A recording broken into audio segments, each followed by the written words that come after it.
UNTV News and Rescue.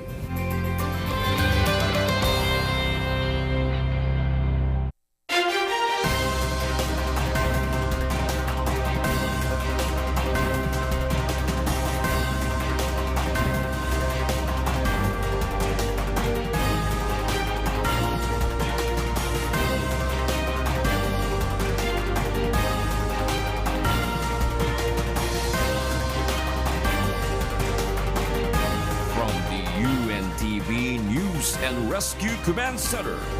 This is Y News.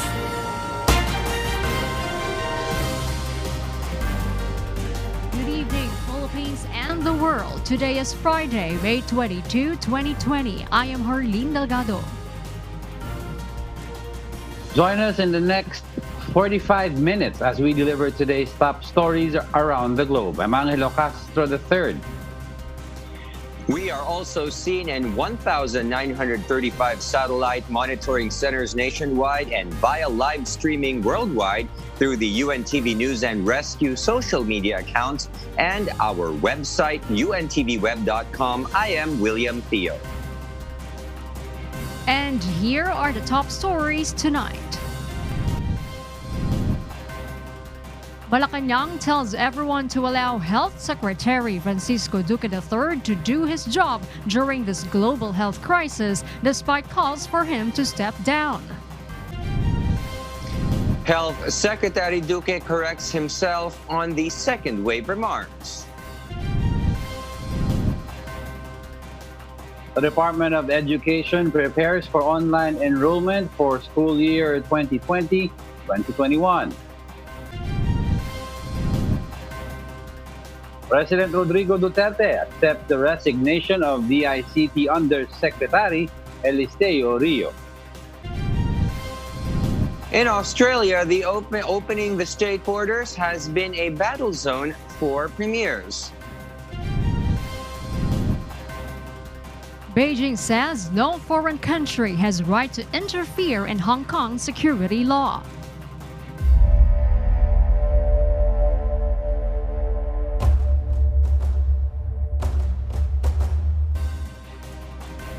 First in the news, Malacanang says everyone must allow Health Secretary Francisco Duque III to do his job during this global health crisis. This was Malacanang's response when asked about the calls for the health chief's resignation from Bagong Alyansang Makabayan or Bayan.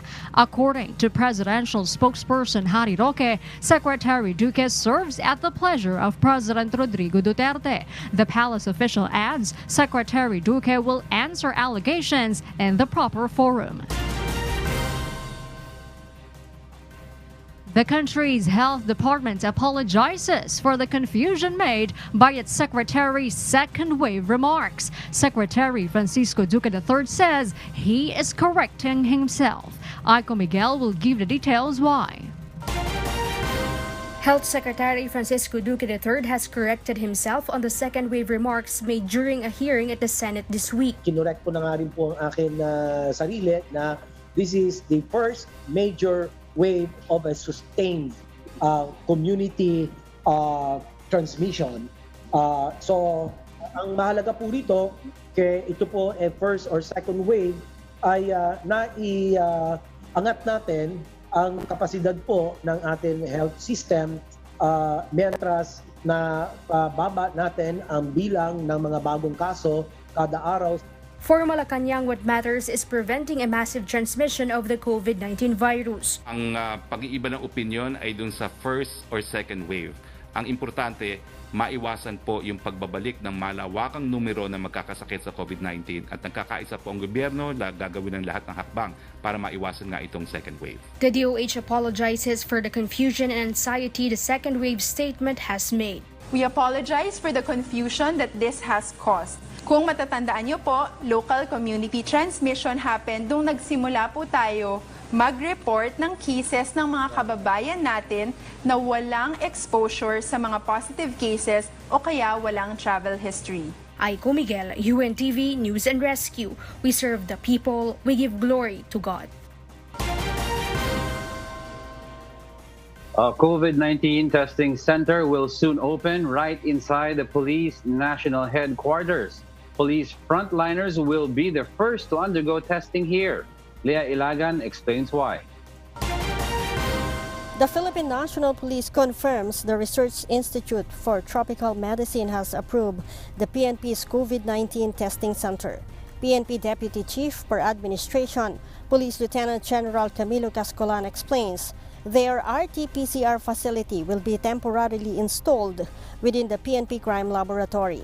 It will eventually be transferred to the 84 square meter facility behind the PNP Health Service Unit in Camp Crame. According to Lieutenant General Cascolan, first to undergo COVID-19 testing are police frontliners. The plan is to start next week once the Health Department issues a license to operate for the facility. Cascolan adds they have also requested for COVID-19 testing centers in Police Regional Office 11 in Davao and Police Regional Office 7 in Cebu. They should coordinate with their local government, help them out to come up with the RT-PCR laboratory like dun sa mga regions nila para maka-cater sa mga police. 15 personnel from the PNP Crime Laboratory have completed their training on RT-PCR testing. Leia Ilagan, UNTV, News and Rescue. We serve the people, we give glory to God. The DOH clarifies that asymptomatic individuals who had exposure to a COVID-19 case are still part of the country's expanded targeted testing. Aiko Miguel, who monitors the country's COVID-19 testing situation, will tell us why. Health Secretary Francisco Duque III's statement of asymptomatics not being infectious has gone controversial. He made a statement during Wednesday's Senate hearing. The health chief explains there are 4 categories prioritized to be tested. He says that asymptomatic individuals are not prioritized because they are not infectious nor can transmit virus. Ang WHO, hanggang ngayon po, wala po silang ulat o ebidensyang nakakalap na magpapakita na nakakahawa ang mga asymptomatic. No, WHO po yan. However, Undersecretary Maria Rosario Vergere clarifies that according to the World Health Organization itself, there are asymptomatics who can infect other people. Undersecretary Vergere also underscored that persons with mild symptoms of COVID-19 and asymptomatic people with exposure to COVID-19 positives are prioritized to be tested. Sa ngayon po, ang ating WHO ay nakakapagsabi pa rin na ang asymptomatic transmission ay hindi pa rin po nagkakaroon ng ganong dent dito po sa ating ginagawang response. Ibig sabihin, kung meron man po, maliit lang po na porsyento ang ibinibigay nito sa kabuuan kapag kinumpara natin para po dito sa ating sitwasyon. One of the current protocols in the country is when a person is asymptomatic but is a direct contact of a confirmed case, the person should also undergo a 14-day quarantine period. These people are called probable and suspect cases. This measure aims to prevent those individuals from becoming silent spreaders of COVID-19. Aiko Miguel, UNTV News and Rescue. We serve the people, we give glory to God. The proponents of a privately funded project is eyeing to expand its rapid testing efforts for employees in the private sector. Ray Pelayo details why. Project ARC, or Antibody Rapid Test Kits, aims to augment the government's COVID-19 testing efforts, given that more and more businesses are beginning to reopen. According to Presidential Advisor for Entrepreneurship, Joey Concepcion, the proponent of the project has delivered around 500,000 rapid test kits to more than 200 private companies nationwide. Project ARC is also initiating a 4-month study on the trend of COVID-19 transmission to determine the effectiveness of rapid testing efforts across the country. So every month, makikita natin kung nag-improve tumataas ba ang level of infection or bumababa ang level of infection. The study will involve 16 cities and municipalities across Metro Manila and Laguna under the supervision of a private research company. Kung successful to, baka lalaguin natin to buong Luzon and eventually kung may mga donors pa, baka kaya natin yung critical areas within the Philippines. Concepcion adds that rapid testing somehow helps because the government at present cannot yet afford to administer massive testing using the real-time reverse transcription polymerase chain reaction or RC-PCR test. A single rapid test kit costs around 450 pesos while an RT-PCR kit costs 4,000 to 8,000 each. Kung magsisarado uli yung ekonomiya ng Pilipinas, maraming mawawala ng trabaho. Ang dami yan. Ngayon, halos ng mga micro at small, umiiyak na dahil yung kapital nila nawawala na rin. So ito lang ang pwede namin gawin, itong rapid test. Kung may silang ibang test na pwedeng gawin, gagamitin namin. Ray Pelayo, UNTV News and Rescue. We serve the people, we give glory to God. Meanwhile, Manila City Mayor Francisco Isko Moreno Dumagoso emphasizes that he himself will announce any move to place a barangay within his city under lockdown. Dante Amento, who monitors updates in the nation's capital, will tell us why. No hard lockdown will happen soon in Manila City. Mayor Francisco Isko Moreno Dumagoso clarifies this amid reports several barangays received that they will be placed under hard lockdown. Wag ko kayong magpapaniwala sa mga sabi-sabi na magla-lockdown dito, magla-lockdown doon. Dahil kung meron man hong ganon, ay ako po mismo, nananawagan ako lagi sa media, ginagamit natin ang media. Mayor Dumagoso explains the city government will inform the residents in case there will be such move. Totoo po, may 33 cases tayo ngayon, pero yan po'y sabog-sabog. Nakakalat, no? So walang concentration. Manila City has recorded more than 1,000 COVID-19 positives as of today. Dante Amento, UNTV News and Rescue. We serve the people. We give glory to God. The Department of Trade and Industry reminds online buyers and sellers about the guidelines for e-commerce under the community quarantine period in the country. Let's find out why from Asher Cadapan Jr. Vegetable retailer Barbara Belanque has diverted to online selling upon the implementation of community quarantine in Metro Manila. Yung pagbebenta namin ng gulay, ginagawa namin is yung mga customers na makakapag-order sila sa Facebook, Messenger, o kaya may isang second option is dadaan sila dito. Pero dahil nung nag-ECQ, ang option na ang mas madalas na magpa-order is through online, tas via delivery.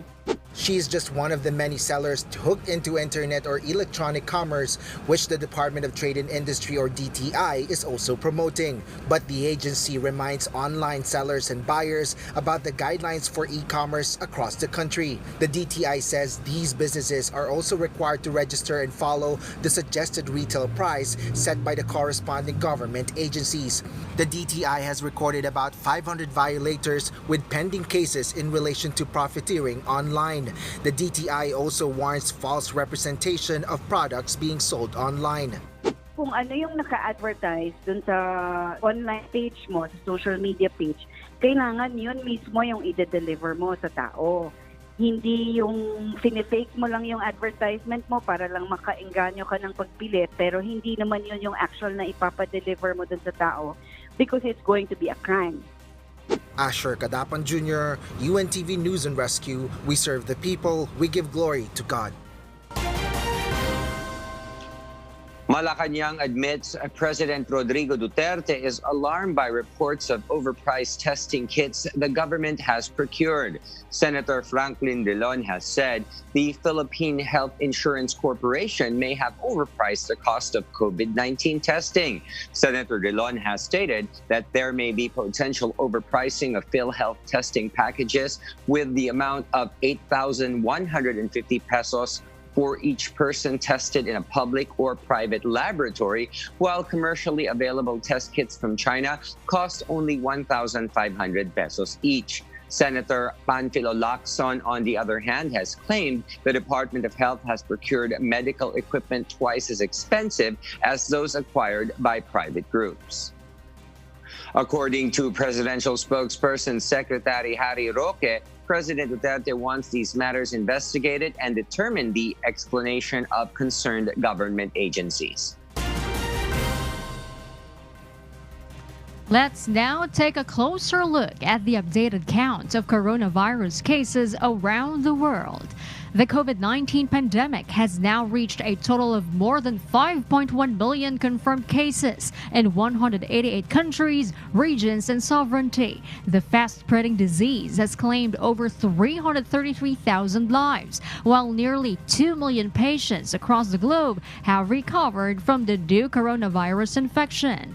The United States of America, as of today, has recorded more than 1,577,000 positive cases, making it the worst-hit nation in the world, while also reporting almost 95,000 deaths and nearly 300,000 recoveries. Trailing the USA are Russia and Brazil.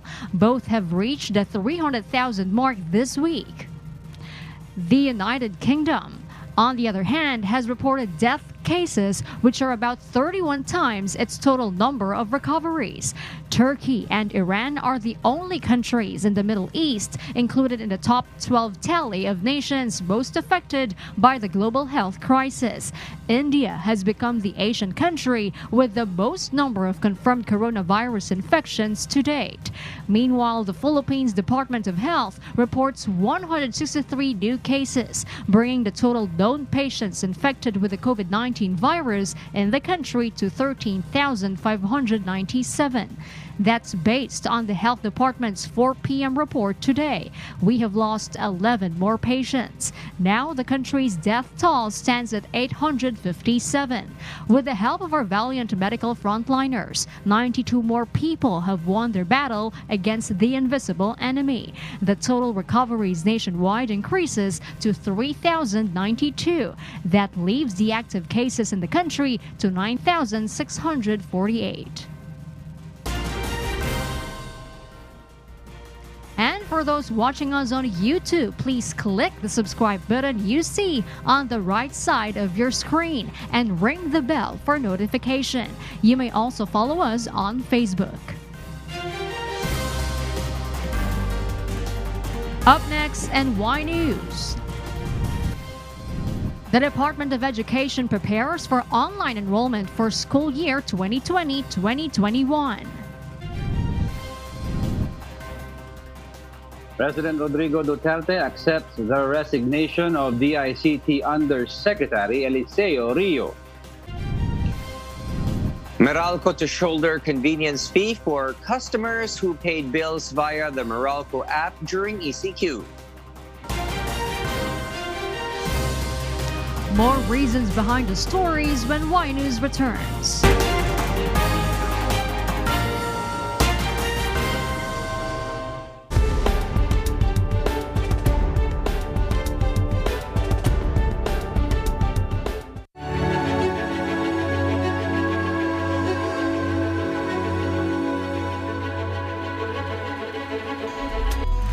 This is a message to all of our frontliners in the media. We really appreciate what you do for the people and for our country. Being out on the field working now puts your health at risk and also compromises certain things like uncertainty and of course anxiety from being away from our families and our homes. But we'd like to let you know that we consider you our heroes as you continue to bring facts, the news to us, therefore giving the people who are on enhanced quarantine at home peace of mind, knowing what is really going on in the field and all over the country, because all we really have is you. So my message to everyone is to stay safe, use your personal protection equipment, and always give everything to God and always pray. We hope to see all of you after this. Take care. God bless. Salamat sa Diyos sa lahat sa inyo.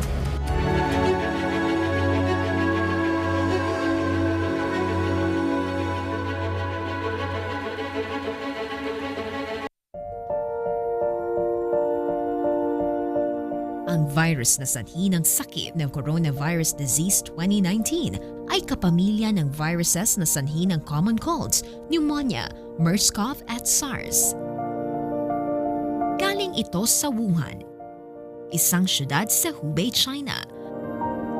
Ang mga sintomas nito ay lagnat, ubo, sipon at hirap sa paghinga. Para maiwasan ito, palaging maghugas ng kamay. Umiwas sa taong may sintomas ng sakit. Gumamit ng proteksyon kung hahawak sa hayop. Siguraduhing luto ang mga kakainin. Agad kumonsulta sa doktor kung makaramdam ng mga sintomas. Tandaan na mahalaga ang kalinisan at kaalaman para maiwasan ang sakit.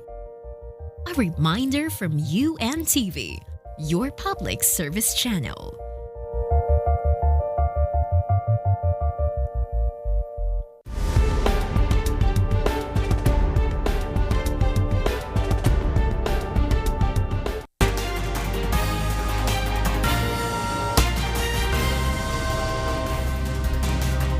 Welcome back to Y News.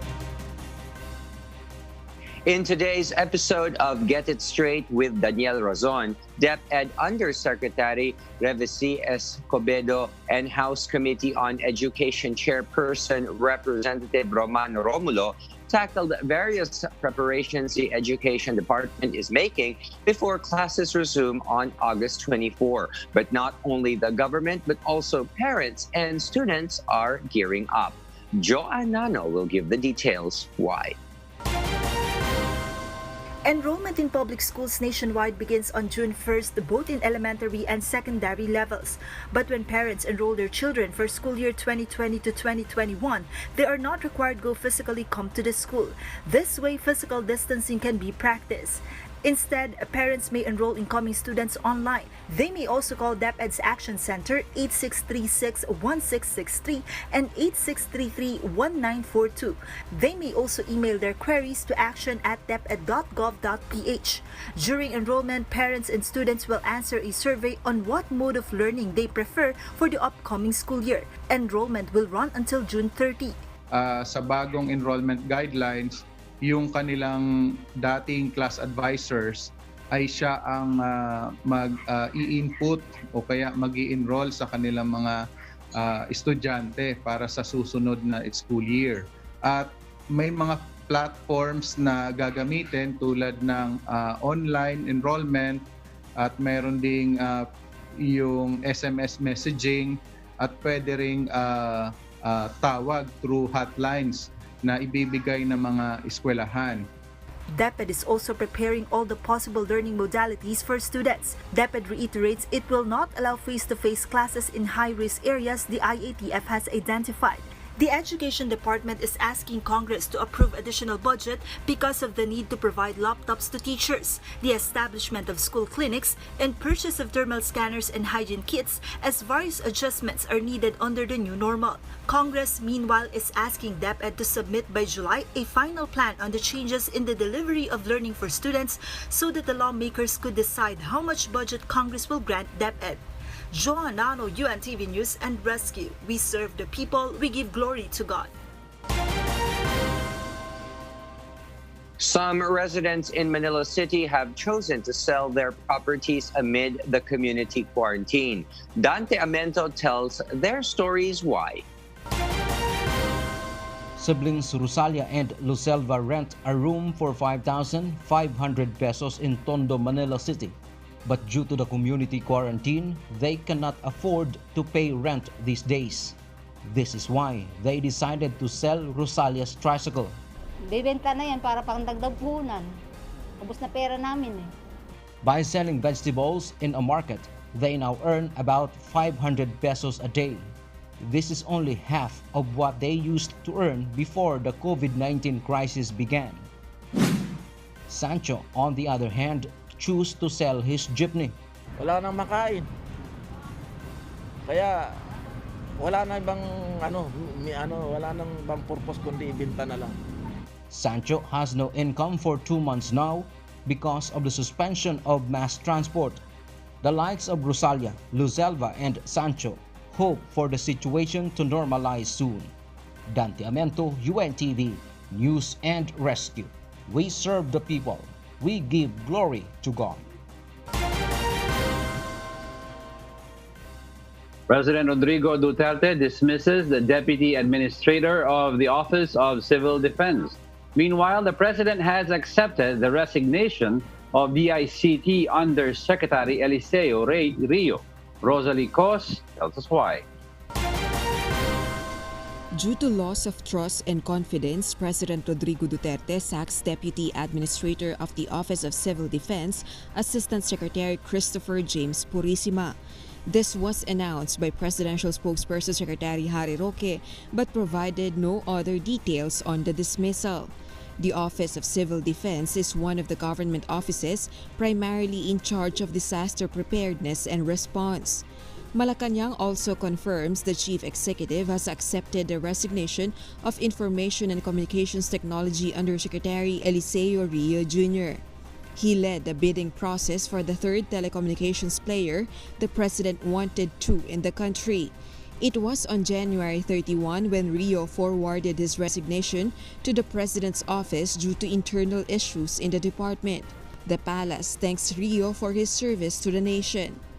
Kasi gusto naman talaga ni Secretary Rio na mag-retire na. So, hinayaan na ng Pangulo na mag-retire na siya. Rosalie Cos, UNTV News and Rescue. We serve the people, we give glory to God.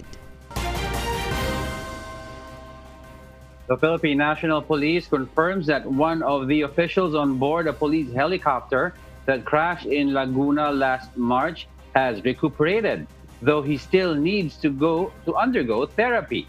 Leah Ilagan tells us why. Former Directorate for Intelligence Police Major General Mariel Magaway has been discharged from the hospital. Deputy Chief for Administration Police Lieutenant General Camilo Cascolan says he welcomed his mista in their house yesterday. Cascolan says that Magaway's condition has improved, still with a sharp memory. Okay na siya. She's talking at saka ang ganda ng memory niya. Recall niya lahat. Na-recall niya lahat. Hopefully soon also, syempre, malalabas din yung investigasyon kasi sila mismo yung kasama sa